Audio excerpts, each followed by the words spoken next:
I mean, welcome to Path the Rings, number 161.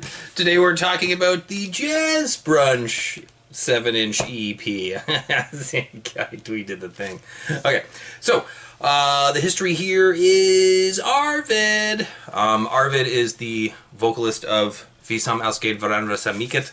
So I was already friends with him, essentially. We'd put out their first LP. At this point, the second LP was kind of, I think, being written.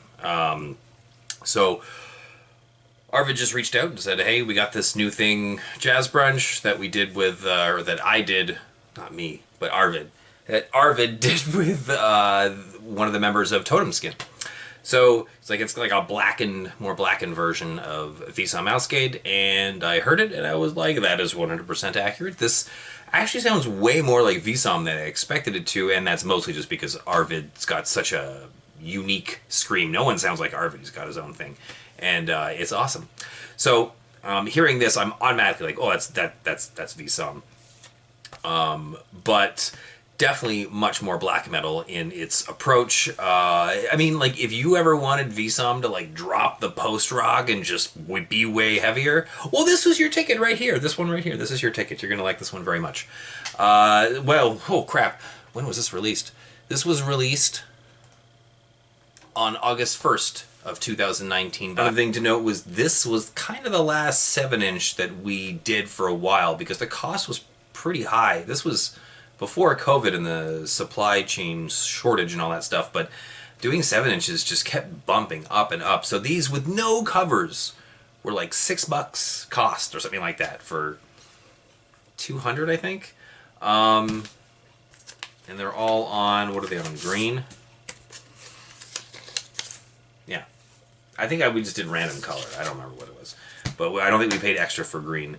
And yeah, like I said, I printed the jackets myself, so that was definitely a lot of additional time and money on my part spent on all the paper and the cutting and blah blah blah.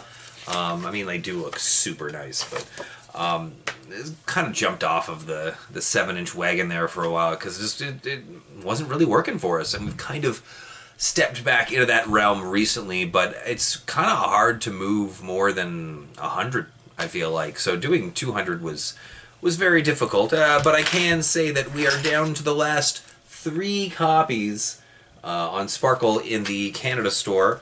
There's 2 left in the US store, and I don't need this alternate, just clean version on a piece of paper with no sparkle, so I will put that one up for sale on the Bandcamp. Sure, why not? So yeah, I've got my personal Sparkle copy. There was 200. Oh, something that's definitely worth discussing, besides the fact that there was a music video for both songs. I feel like there was a music video for both of these songs, which is definitely worth checking out. A lot of, I believe, old videos of Arvid. At least one of them is. So, one of the funny things here is that the lyrics here are done in English, and that was something that Arvid hadn't really done, or at least in Vsam, it's all in Swedish. So this was in English, but Arvid's partner, I guess, said that he didn't understand what Arvid was trying to scream. So Arvid sat her down and was like, here's a pen and paper, write down what you think that I am screaming. So there's 2 sets of lyrics, and one is transcribed by someone who did not know the lyrics. So this was literally someone sitting down and trying to decipher what Arvid was screaming. So the difference between the 2 is quite funny. You know, the death of beauty.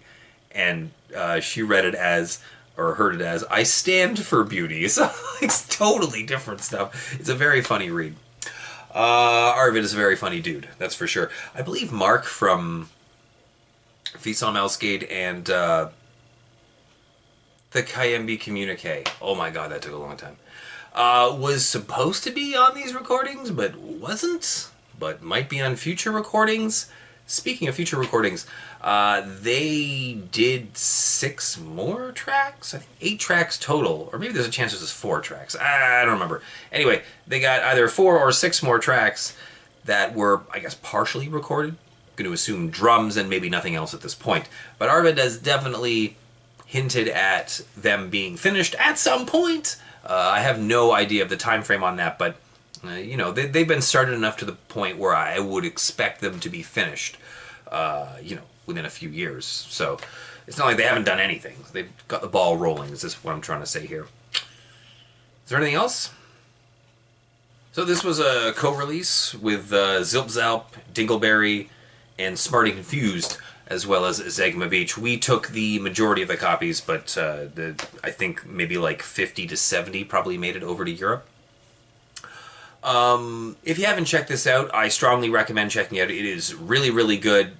Both Idiocracy... Well, Idiocracy is just a bang from the get-go. An Invitation to an Enormous Disappointment starts in a kind of funny way before rolling into what you'd expect from the band. It's almost like oh, I just walked into a lounge bar and there's a band playing. And works out really well in the end, but just like, it definitely catches me off guard every time I hear it. I'm like, what am I listening to again? Oh, right. No, it's Jazzbrunch.